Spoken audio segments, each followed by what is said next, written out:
Hey guys, Sean T. Phillips here. Welcome to my May 2nd DVD update, where I talk about all the DVDs and Blu-rays I've gotten over the last 2 weeks or so. Like I always say, guys, if you enjoy these updates, definitely give this video a thumbs up. Leave me comments below what you guys thought of the titles I checked out this update. Any titles coming up you guys would like me to review for future updates. Now, the first one I got from Scream Factory is the new Mad Max Blu-ray. You know, the first film, Mad Max, the collector's edition. The really cool new artwork on this one. It also has, you know, the original artwork as well underneath as, you know, a reversible artwork, so you can see the original poster to it as well. You know, the first movie is a very different movie when you compare it to, you know, Road Warrior and Beyond Thunderdome, because the first movie didn't have all of the post-apocalyptic kind of vibe to it, and like the desert and all that kind of, and like the really, really strange characters and things like that. This was kind of like the beginning to, you could tell that things were going to start to get pretty bad. And from what I've heard, the new Mad Max movie is apparently going to be technically the second movie. It's going to be this movie, then that new one coming out, which I really look forward to seeing, then Road Warrior. At least that's from what I've heard. I don't know if that's exactly right. I've always liked this one. I did not like this one as much as I liked, you know, Road Warrior and Beyond Thunderdome, because I really love the vibe of those movies. But this one still is really cool. It's kind of like a revenge kind of road kind of movie to it a little bit. The movie, though, is basically, you know, things in civilization, you know, Australia in this movie are starting to go pretty bad. You know, there's gangs of people, there's bad characters and things like that, and Mad Max's character basically works for like this police-type force. It kind of goes and gets the bad guys and tries to keep things in order, and pretty much it's like about a group of these, the one main bad guy with like a group of his kind of people that were with him, and something happens to Mad Max's you know, wife and child, and then it becomes kind of like a revenge film. But it's a really cool, you know, road movie. It's one of the movies, too, that inspired so many of those kind of movies that kind of knocked this off, you know, especially, you know, then when Road Warrior came out. But like I said, it's a setup movie, way more of a setup movie, more of a car chase kind of vibe. You know, the other ones all had a lot of car elements as well, but this one just didn't have the vibe of the, you know, dried up kind of desolate kind of feel. You know, it has that, but not as much as the other ones had. I still always really like this one. It has on here new interviews, though. The one that was cool is they actually got Mel Gibson to do an interview on here and talk about how he got the part and things like that. But it has on here, you know, interviews with some other cast members, a commentary on here, and then some original features that were on the old DVD years back. But, you know, I would definitely recommend checking this out, though. It's a cool new edition. The original Blu-ray that was out before, I believe, did not have any features, as far as I remember. It definitely didn't have the new interviews, though, with Mel Gibson and the other cast members. The next one is what I was really interested in seeing. This is from Shout Factory as well, and this is the Vicious Brothers' new film, Extraterrestrial. And if you guys haven't seen their other films, definitely check out Grave Encounters 2. Also in Grave Encounters 2, you actually see me, you know, as the guy who opens the movie, you know, the first thing you see in that movie. But, you know, this is Extraterrestrial, and this is their kind of alien kind of movie, and this is about, you know, in this small town, you know, something's going on. It's basically about a group of friends, though, who go to stay at this cabin. You know, at the beginning of the movie, though, you see this girl running away, you know, going to a convenience store, saying that things are after her. She goes into a phone booth. The phone booth disappears, kind of like Bill and Ted. You know, it gets taken up, but then it gets dropped back down. So you know there's something extraterrestrial going on at this place. And when the people come into this town, you know, that at night they end up seeing a spaceship crash. They, you know, go and investigate the people who are staying at the cabin, you know, on a trip. And of course, going out there, they end up spying the ship, and then they notice that there is something coming after them to the house, and then one of them shoots them, and that was a really bad move, because as soon as that happens, the aliens are pretty much out for blood with them. And it also has stuff, too, in space, too, at one point, which I really like. The space aspect I really liked the best. It had a really cool vibe when it went to space. It kind of reminded me of, like real 80s, like almost like explorers or something when they went to space, like that kind of a vibe to it. And it's got some weird stuff that happens to them up in space, too. You know, the one typical thing you always think of, they say, did that happen to you? You know, it happens. I really like this one. It has a different kind of vibe to it, a real throwback movie. The one actress in this movie was in that movie. I believe it was The Den that I think that was the one. I really liked The Den, all in the perspective of the computer. Micah Ironside is in this as well as the neighbor who's growing pot next door, who kind of tries to help them, when the aliens come. But I would check this out. It has on here, though, a commentary with the Vicious Brothers and a making of the movie, a featurette on the movie. The next one from Fox, and this movie got a lot of negativity.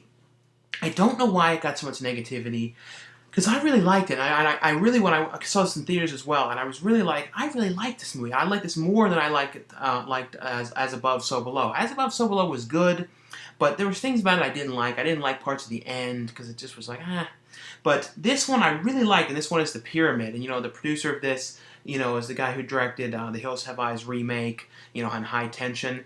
But the movie is basically about a group of people, a father and a daughter who are, working on this excavation plant, looking for this new pyramid, and they end up discovering it. But right when they discover it, they end up finding out that there's all this stuff going on with Egypt and all these wars and violence and stuff, and they have to leave. So they're not going to be able to explore it until, at least for quite a while, until things settle down, because all the Americans have to leave. But they end up going, well, we're here, let's at least look until exactly the last minute we have to leave, which they have a couple hours. Of course, they end up sending in this kind of rover device to look in there. The rover device, something happens to it, so they end up having to go in after it. The second they go into this pyramid, they get lost, because it's, it's a pyramid. It's got it's almost like the Goonies, or one of those kind of things where you go in there, there's all kinds of trap doors, and you basically cannot get out of it, and that's what happens when they get trapped in there. And of course, getting trapped in there is a terrible thing, because there's something in there, and bad things start happening to them. I really like this, though. Like I said, I don't understand why the negativity of this one was. I thought this one was great. I actually, like I said, didn't go to a lot of theaters, but I saw it out to, where they played this. Saw this as well in theaters. Has on here a new extended ending. But I would highly recommend checking this out. It has a lot of found footage aspects, but to me it really works. It also comes out of the found footage as well at parts. But give this one a chance. I really, really, really like this one. The next one is another one which I've been really looking forward to seeing. It's very strange and takes a lot of, you can tell Ryan Gosling is a little bit like me. His thoughts are always all over the place. He's definitely scattered a little bit, and the movie definitely has a very, very scattered vibe to it. But you can tell that he likes movies like Suspiria and movies with that kind of Italian red lighting and things like that. You can tell that he likes kind of synthy music at point. You can see what he likes, and he has cool ideas in this, but I liked it a lot more when I thought about it later. But as a whole movie, it doesn't. It's one of those kind of movies, almost like certain Italian movies, like those Gene Roland movies and things like that, where you like to watch certain scenes. This is almost like this kind of movie. You want to watch certain scenes of it. But as a whole, it's not perfect. But I still like this, and I thought about it quite a bit. But it's, his movie Lost River, which he directed. He did not act in this one, though, but he wrote and directed it. The cinematographer in this, though, was the cinematographer for Spring Breakers, so it has that same kind of look to it.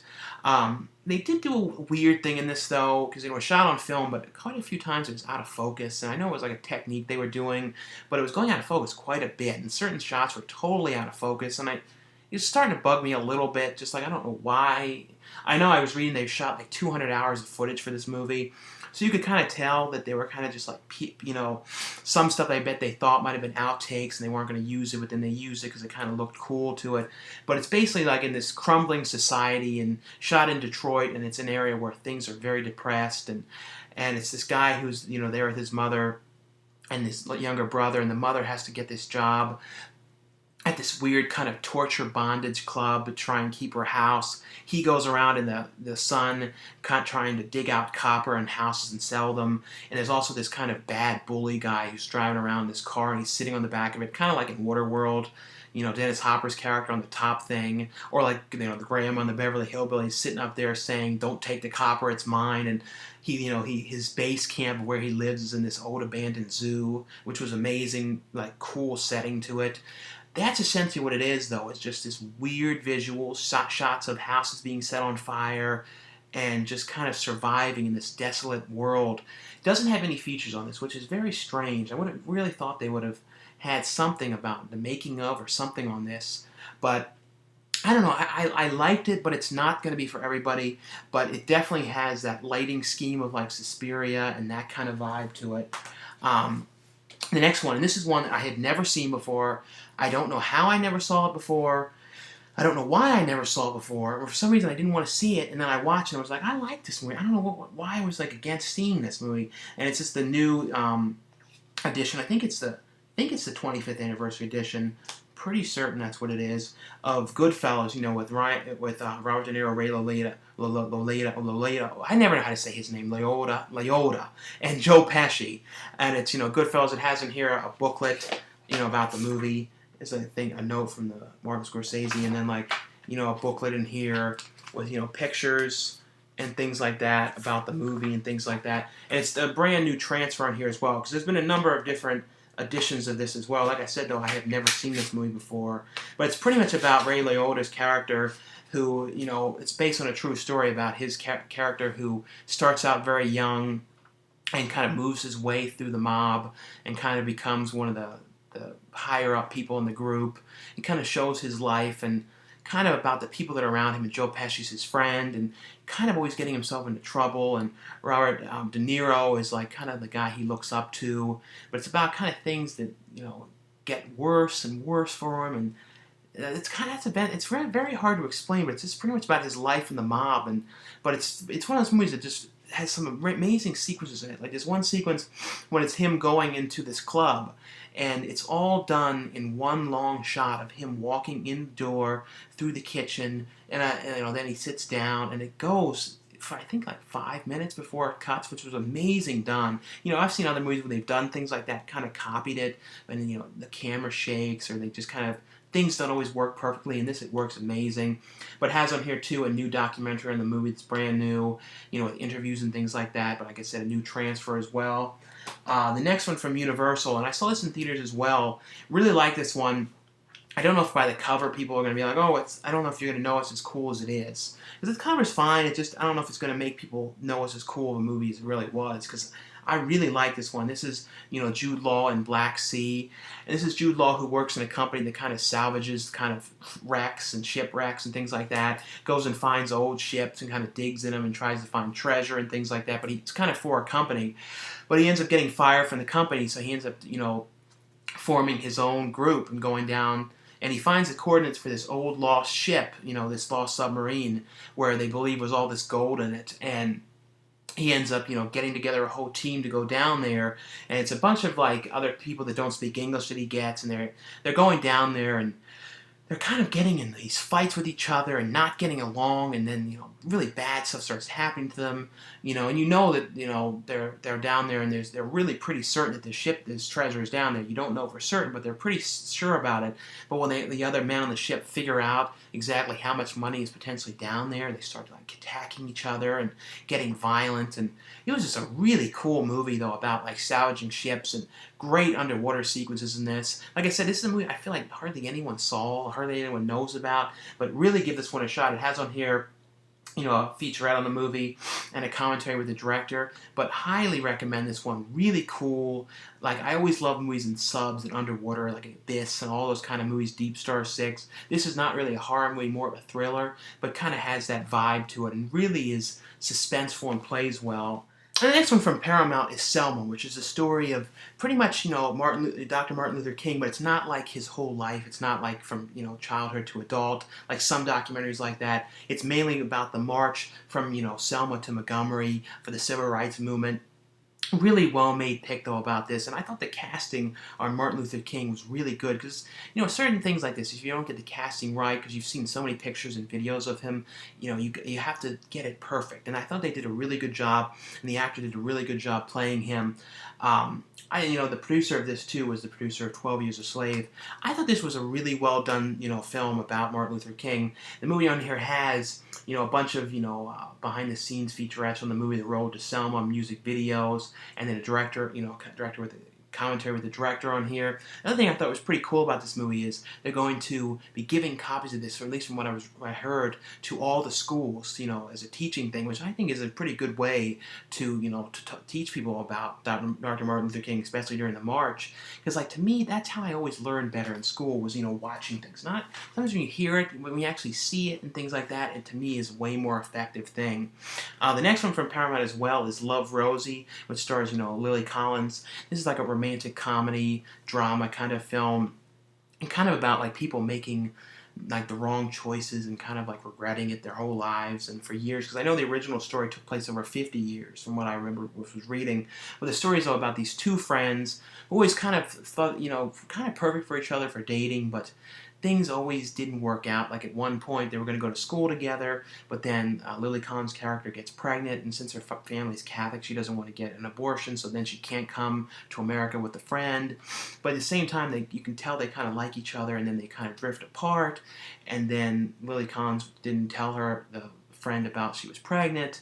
Then when he comes back, it was kind of awkward that she didn't say that and has this kid. So it's kind of like all these kind of things about ultimately them, are they going to find each other and finally get together, even though they're perfect for each other, even though they start seeing other people at times? It was that kind of thing. I liked it, but sometimes movies like this kind of annoy me a little bit just because it's like, I hate when people just like, things don't always go the way they should and it takes so long for things to work out. That's the only thing that kind of bothers me sometimes.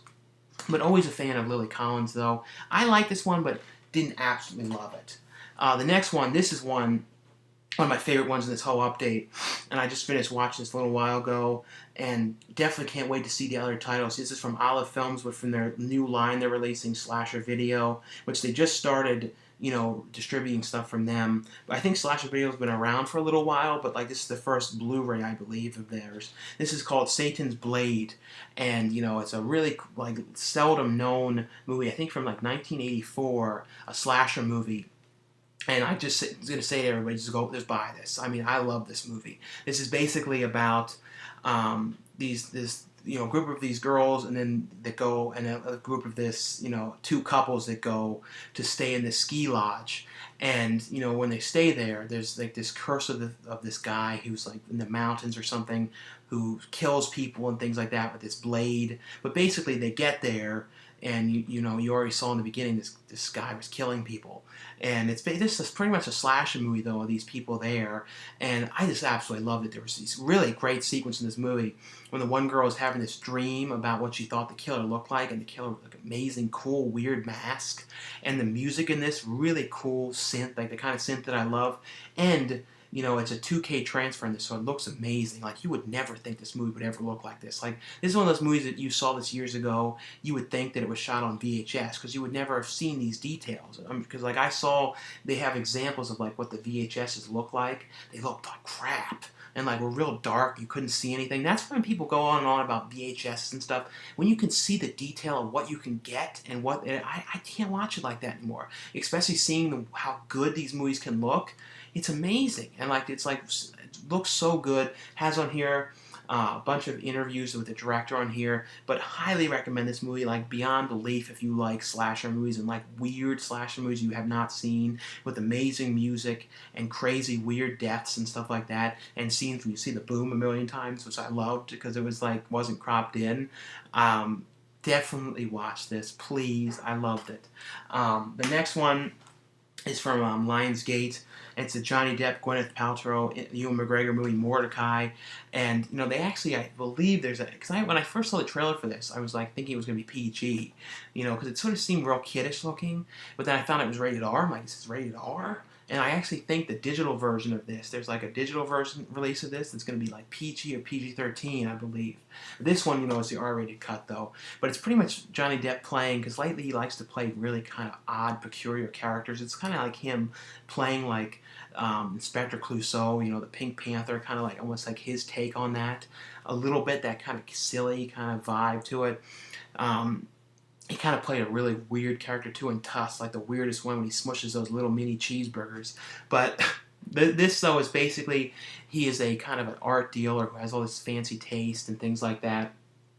And, he finds out about this painting that's stolen, and he really needs the money so he doesn't lose his mansion and his house and everything. So he ends up going on this mission to try and find this lost painting and recover it. And that's really what it is him and Ewan McGregor going on this mission to find it. I mean, it's kind of strange and kind of weird, but I liked it, though. I thought it was funny, but it's not going to be everyone's cup of tea. But like I said, it's got that kind of Pink Panther kind of vibe to it. It has on here an onset of Mordecai featurette and a making of music for Mordecai featurette. But, check this out if you want to see kind of a fun, weird Johnny Depp movie with him doing like a, Pink Panther kind of esque movie. The next one This one I did have a good cry to at the end. And this is Spare Parts, based on a true story. It's, George Lopez and Jamie Lee Curtis and Marissa Tomei. And it's pretty much about, a true story about this group of these kids who go to a school, and a school where a lot of the kids there don't have their papers and things like that, so they're not considered technically legal, U.S. citizens. So it's kind of like they could be deported, and it's kind of a lot of sad stuff that's going on there because you kind of worry about the kids and like I would, I feel like they should just like be able to live here. I don't know. That's a whole other story, but basically, the movie though is about the kids there, and the one kid who wanted to go into the army wasn't allowed to because of the papers couldn't be presented, so he ends up finding out about this program at at the college, this kind of competition where you can enter to make these underwater robot kind of things, and if you win all this money, and you could get a college scholarship through this. So he, it's Carlos Mencia's character who, not Carlos, no, I always say that, George Lopez's character who comes there, as the teacher, and he's got his own set of problems and things in his past, and he's going to be there, kind of be a substitute teacher for a while. He ends up with these kids forming this team to make these robots, but of course they don't have any money, so that's what kind of makes it interesting, is they have to try and make these underwater robots with no money. They make it this very small amount of money, and other schools have like 30,000, 15 grand, all this money to make them. They're trying to make them with like as cheap as they can, and that's what kind of makes it interesting. I really like this one though. Really, really cool, well made movie with some sad stuff to it as well. The next one is a Taylor Lautner film from Lionsgate as well, Tracers. And I don't think this one came to theaters, but I don't know for sure. I don't remember it though. But this is basically kind of has that Premium Rush kind of vibe, because Taylor Lautner's character works as like a bike messenger, and in the beginning of the movie, his bike ends up getting screwed up because he gets hit by a car or something. So then this one girl he sees, because he was following this girl that was like doing parkour everywhere, ends up buying him a new bike, and then he wants to track her down to thank her for getting the bike. And then he sees her doing all these parkour tricks and things like that. And Taylor Lautner's character already has like financial problems, and then there's a thing going on because he took out this loan with these like loan sharks, and there's this one guy and this other guy with him always trying to get money out of him, and every time he gets a check he beats him up and socks him for it. But then he wants to go with this parkour group, because the parkour group is like doing things like going into places and stealing things and getting things and things like that. So he ends up going to work with them, and that's essentially what it was. It kind of lost its steam about 45 minutes in though. Like in the beginning I was like, oh, this is pretty cool, but then like the parkour stuff kind of like slowed down a little bit. There wasn't really that much of it. I mean, that stuff was really well done, and I think Taylor Lautner did quite a bit of it, because I don't think there was, I know there's certain things on the bike I don't think was him, but there's a lot of stuff I'm pretty sure he had to have been doing. And they might have had ropes on him or something, I don't know. But I kind of like it. Like I said, it kind of loses its steam for about 45 minutes into it. The next one from Twilight Time is Zards. This is one of the weirdest things I've ever seen in my whole life. And I like this, but it was like during this time, like the 70s, when they were making these really, really odd movies with like weird like things to it. And it was almost like when in the Jared Hess movie that he did, Gentlemen Broncos, like that book that he was, every time when they would cut to footage of the book that the kid was writing, it was almost like this. I bet that he got inspired by this a little bit, because it kind of had that feel to it. But it's, with Sean Connery, and it's like this weird world where it's all these men and this weird talking head that everyone like worships to, and he ends up finding a way to get inside this talking head and find this world where everyone lives in like peace, and the other people where Sean Connery came from are doing their own things, kind of like slavery to this face and weird stuff, and in the world that they live in, no one has sex anymore, and like it's very, very, very weird, but he still can, and it's like, I don't know, it's such a strange movie. It's one of the weirdest things I've ever watched in my life. I mean, I watch the weirdest stuff you can imagine. This is very strange. There's some weird images in this. It's a very odd movie. I mean, look at the trailer to it, but it has a great new transfer on this, an isolated score. It's a limited edition from Twilight Time, but it is very, very weird. The next one, I didn't like it. I'm just going to say it wasn't my scene. I like musicals, but this one was driving me crazy because it just kept being musical the whole time and didn't cut to anything else. It was like all the dialogue was musical, and sometimes like movies like this make me nervous and just like kind of drive me crazy. And this one was like, I like Anna Kendrick. I did not like this movie, and it's, you know, the last 5 years. But it was basically a romantic kind of thing, kind of focusing on both their perspectives on their relationship together and how things went bad at points and how things were good and how they first met. But like I said, that was all done through song. So it was like, I believe that we were happy once and we were happy. But I know that we were unhappy, then we were happy. I don't know, it just keeps going like that, and it's like, but you were me, and me and you. I don't know, it was not my scene. I just did not like it. I hate when I don't like something, but I did not like it. The next one from Anchor Bay is The Drownsman, and I think the writer of this was the guy who wrote or directed, I can't remember, but I'm pretty sure Antisocial, or at least the actress from this was from Antisocial. It's a really cool movie I really liked. This one's The Drownsman, and this is basically about this woman who, in the beginning of the movie, ends up, you know, falling into the lake and almost drowning. And then she comes out of it, and after that she's like petrified of water. She can't shower. She's like panicked. But, you know, one review I was reading was saying, well, if she was so afraid of water, why was her hair shiny? But I'm like, I don't know. I'm sure she like sprayed it with something. Something was done, because you could tell she had showered. Because if she didn't shower or bath or anything, she would have had her hair was all squiggled everywhere. It looked like that show I watched, Naked and Afraid, had been like a disaster. But she basically, though, is like such a mess about this. She can't do anything. And her friends kind of have an intervention and try and put her into this tub and try anything they can, and then they have this seance thing because they think she might be possessed by something, like it's entity or something. So they end up doing this, and they end up bringing out the spirit of this bad guy, and then, you know, doing that was a terrible thing, and bad things start to happen to them. That's essentially what it was. I didn't like it as much as I like Antisocial, but I liked this, and it kind of had some cool vibes to it, and the stuff in the tub and stuff like that. It was kind of like that sensory deprivation movie. I can't remember offhand the title, but that's essentially what it was. The next one from Cinedigm, you know, is Tanked, and I really like this show. This is one I watch it on TV too, and it's basically, though, about these two guys who are, you know, work together, you know, the one's like the brother-in-law, and they have this fish tank company, and they make like the biggest fish tanks around, and the show is basically following them. You know, they get a job with a client that shows them going to the place, seeing what it looks like beforehand, where they want to put it, and then it shows the middle of the episode is them putting together the tank, and then the very end is them installing the tank. And that's essentially what it is them putting together the tank and installing it, and they put together ones in casinos and a whole bunch of different places. I've actually seen a couple of the tanks, one of them in a pizza place a long time ago, one of them in a casino, so I've actually gone to look at some of them. They do a very good job. It's just a cool thing about them putting together fish tanks and, like, you know, the kind of crazy things that happen, the issues that happen, putting them together. The next one from Olive Films is Lord of the Flies. This is the 1990s one. I think it was 1990. I always liked this one. I don't know if I ever actually saw the one that was like in the 60s, the black and white one.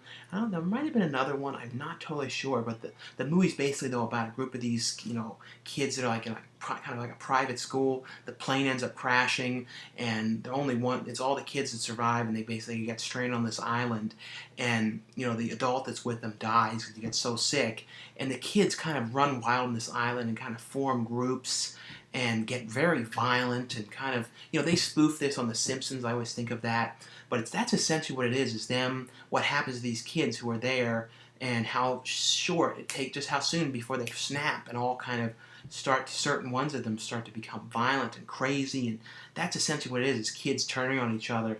But, you know, a brand new transfer on this really looks good. You know, and like I said, I've always been a fan of this one. The next one, I really love this movie, and this is, you know, Joe Schumacher film, Flawless. This has Robert De Niro and Philip Seymour Hoffman. This is one of my favorite Philip Seymour Hoffman movies. And this is basically Robert De Niro as a cop who ends up, you know, going to try and, you know, rescue this woman, and, you know, ends up having a heart attack or a stroke, and he becomes, after this happens, he has a speech problem, and he's in pretty bad shape over it, and he needs to try and recover, and he's not having a lot of luck, and they don't know what to do, and he can't really get along with people. And then his neighbor Philip Seymour Hoffman, who is a drag queen, and Robert De Niro's character already is kind of prejudiced and doesn't like gay people and doesn't like drag queens, and so it's kind of like when he comes over there to try and teach him by basically singing, and that thinks that maybe singing will help him learn to talk again or learn to get things together. It's kind of like an unlikely kind of friendship that happens between them. Robert De Niro's character, who is not normally would be seen with someone like him, and is prejudiced against them, starts to kind of like him, and they kind of start to become friends. It's really, to me, a really nice movie, a really positive movie that I've always really loved this film. Definitely check this out. It's a really different Robert De Niro movie, and like I said, one of my favorite Philip Seymour Hoffman movies. The next one from Olive Films as well is Robert Townsend's film Hollywood Shuffle, and this is Keenan Ivory Wayans wrote this with Robert Townsend, and you can see this is definitely his early take on, before Living Color and before the Scary Movie films, take on kind of like the spoof kind of skit kind of movie, and you could see like this is kind of where they started and I like this movie. The movie has a really interesting story behind it too. Reading about it, how he made this movie and how he made it on stock that was left over from the movie Rat Boy that he was in and another movie. But the movie's basically though about Robert Townsend's character, who's an up and coming actor, or at least trying to get into acting. He works at this hot dog stand, and people there don't think of him. Think he's basically telling him he's going to fail and he's wasting his time doing this. And it's also about him trying to get into this movie and kind of having people around him saying this isn't good because this is like a prejudiced kind of movie to African Americans, and the kind of parts that African Americans are playing are kind of like slaves and butlers and really inappropriate kind of characters, and he doesn't want to do that kind of thing, and that's kind of what it is. And it was a really interesting movie too. It made a pretty good point. I feel like now it's a little different, but back then I guess it was a little bit more like that, with African American actors, I guess back then, just kind of the kind of characters that they were kind of getting made to play in certain movies. But that's kind of what it is, and kind of like these spoof segments in between it of like weird little parodies of things and reviews. And so I don't know. I like I said, you can see this is kind of the start of like In Living Color, like before it happened. The next one is Nick Nolte film from Olive Films as well, and it's teachers, and this is about a group of teachers at this school, and one of the students they ended up passing, but they kind of right when they passed him and he graduated, they found out that he didn't know how to read, and it's caused this huge controversy at the school, and there's a lawsuit pending, and they're kind of interviewing all the teachers about it, and the school's in a really bad place about this, about the whole thing that's happening. It's kind of the teachers still trying to go on, and Nick Nolte's character trying his best to be a good teacher while all this is going on, and everyone kind of questioning themselves as a teacher and kind of having to step up their game about this. And a bunch of like character actors and people that were big in the 80s and still now are in this, like Crispin Glover's in this movie. The one guy who was in Ghoulies 2 and Killer Clowns from Outer Space, the cool old guys, and this is one of the teachers. I like this one though. It's a pretty cool like teacher movie. Ralph Macchio's in this as well. The next one from Ketchup Entertainment is a new spoof from the guys that did Epic Movie, Disaster Movie, The Starving Games, and this is Super Fast. And this is really just essentially a spoof of Fast and Furious, or at least the Fast and Furious movies. And I think they did a pretty good job on the casting of it. They kind of found like parody kind of people to cast them, like for Vin Diesel's character, and I think they did pretty good with it. But that's essentially what it is. It's just a spoof of the movies, and with their kind of movies, like certain jokes hit, certain ones really don't. And I thought this was kind of funny. I liked it. Like I said, I have not seen all the Fast and Furious films. I've only seen like the recent one, and I think I saw the first one. I need to watch all the other ones though. But if you're interested in this and you want to see a kind of a spoof of just the Fast and Furious movies with a couple other things mixed into it, check this one out. The next one from E1 is The Burning Dead. This has, Danny Trejo, and this is a Native American chief kind of telling the story about this volcano and these zombies and things like that. And it's basically, though, about this volcano that's erupting. It could erupt any second in this small town, these people living there, and this old guy who doesn't want to leave. He's kind of like, I don't want to leave this place and stuff like that. It's kind of like Frogs. The guy doesn't really want to leave the place. And of course, the volcano ends up erupting, and this volcano ends up bringing zombies out of the ground when it comes. It's basically like spurts out the volcano stuff, and then zombies come. So the people can't get away because the volcano's coming, and then all these zombies are coming to get them. So it's about like this forest ranger cop guy who has to try and save them. I kind of enjoyed this. It's like a fun, silly kind of zombie movie. And like I said, Danny Trejo's in this movie in a little part, not a whole ton, but he kind of is like the guy telling the stories in it. And the next one from PBS, and this is the first one I think that PBS has released, because there's been other releases of these, but not like an official PBS one. This is, Reading Rainbow starring LeVar Burton, and I watched through all these. I always loved this show as a kid. This has, one episode from the 90s, they're from 93, 96, 2004, 2005, and 2015. There's a copyright of this one, but I believe he shot some new ones recently because he did a Kickstarter campaign and raised a whole ton of money, which I thought was really cool. But this has the Give a Mouse a Cookie, a number of other different books on here. But it's basically, if you have not seen the show, it's LeVar Burton's character, and he kind of like in the one episode, he's like in a bowling alley, talking about the bowling alley, and they show how the ball is made.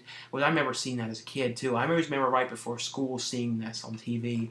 But it's pretty much him, and then it has kids reading, talking about their favorite books. This is just a really fun, cool show. Definitely hope they've released more ones. I do wish though, if they do put out the really early ones in the 80s, I want them to keep the original, the opening. I really love the original song.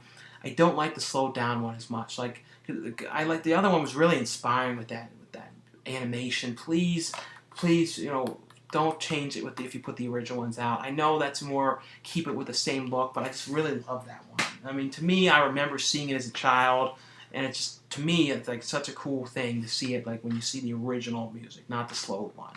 The next one from Warner Brothers is Scooby-Doo 13 Spooktacular Tales. This is basically like episodes that involve like the beach and kind of like vacations and things like that. And it's got, because I wasn't sure what was going to be on this, but it's actually got like all different vibes of Scooby-Doo. It's like the early 60s ones. It's a pup named Scooby-Doo. It's Scooby-Doo and Scrappy-Doo. It's like some kind of a new ones, and then this one kind of was like an anime kind of look to it. But it was kind of cool. It's they don't really say that on here, but it's like all the different eras of Scooby-Doo. So it's pretty cool. Like this specific set has all the different ones like that. The next one from Wild Eye Releasing is the Pigman Murders, and this was about a group of these friends, these guys that were going out to the woods to kind of commemorate and remember one of their friends that recently died like a year before. But they go out there. But the movie, it doesn't have a whole ton going with it. It doesn't have a whole lot happening. It kind of takes a while to really get going. But they're kind of going out there, talking at the bar, kind of remembering the friend. But then, something happens and someone comes at them saying, there's these pig characters out there, they're coming after me. They, attack my girlfriend. So then it becomes like, because it's all found footage, but then it becomes like they're, coming after them. I didn't love this one. This is one that, like, the cover was really cool, but this doesn't have a whole lot to it that was like that inspiring. The next one is The Mothman Curse, another one that has a cool cover, but the movie was really peculiar. Because it was all shot like with a closed circuit camera. Like there was this camera that I bought when I was a kid that I remember you could plug into the VCR, and it was like a kid's camera. It kind of cost like $40, and you plug it in. It was black and white. It was almost like they used that camera to film this. But it was about a group of these girls, doing, the setting was pretty cool. It was like a place where you catalog film archives and prints and autograph, like pictures and all kind of things from films, posters and stuff like that. So they're there working there, and it's kind of dealing with the Mothman curse, but then they're there, and one thing happens to the girl, and then they start seeing things at night, and like I said, it's all filmed with this weird camera, got a weird look to it, and I don't know, it was kind of like that one movie when I watched when they put this weird filter over it to make it look aged, and you get tired of it after a while. And there was stuff in it too, like sequences that were filmed with like 16mm, which were cooler, but I couldn't get into that one very much. The next one from Wild Eye as well is Jonah Lives, and this has Brinke Stevens in this movie, and it's about a group of these friends who are kind of bored at the house and don't know what to do. And upstairs, Brinke Stevens, the mom, putting on this kind of crazy elaborate party up there with all dressed up and things like that. It's filmed in like a real like archival kind of mansion place with like artwork and stuff everywhere. But the one guy's like, well, I have this Ouija board. So they end up going and calling this character they've heard about from the Ouija board, and of course the Jonah character ends up coming after them and going and killing them and coming after them one by one. I thought it was pretty good. To me, it was like it had pretty good production values to it. I thought it was shot really pretty well. I thought the acting was pretty good. Always a fan of Brinke Stevens, though, and she had a pretty decent-sized role in this. I like this one. It has on here behind the scenes with Brinke Stevens, and then some celebrating this, the screening of the movie. And the last one, and this is from Girls and Corpses Presents. The first movie that I think I'm not sure if they're going to do more of these or not, but it's like the first one that they present, and it's a movie called Blood Rights. Girls and Corpses is a magazine. I've seen a lot of conventions, met the guy. He's a cool guy. He was in a number of David Sterling movies. But the movie is basically about a group of these people who are planning to have this heist, but then something happens and they end up going and hiding out into this kind of like warehouse, and they go up this elevator, and then they end up getting trapped in there. And something happens to one of the people, and one of the person is like kind of like this Amish-looking type woman who ends up doing this spell and then turn the one into a zombie, and then they get trapped in there, and things start happening to them. It's kind of bad what goes on up there, but it has on here, introduction with Tara Patrick and the head of Girls and Corpses magazine. I kind of like those things when they have introductions. For future ones, I think it'd be cool if they kind of just interrupted the movie and had like scenes of them talking about it, or like you could watch like a function of it like that. But I thought it was not bad. It was like kind of cool, weird stuff going on in it. So anyway, though, guys, that's all for this DVD Blu-ray update. Like I said, leave me comments below what you guys thought of what I checked out, and I'll see you guys later.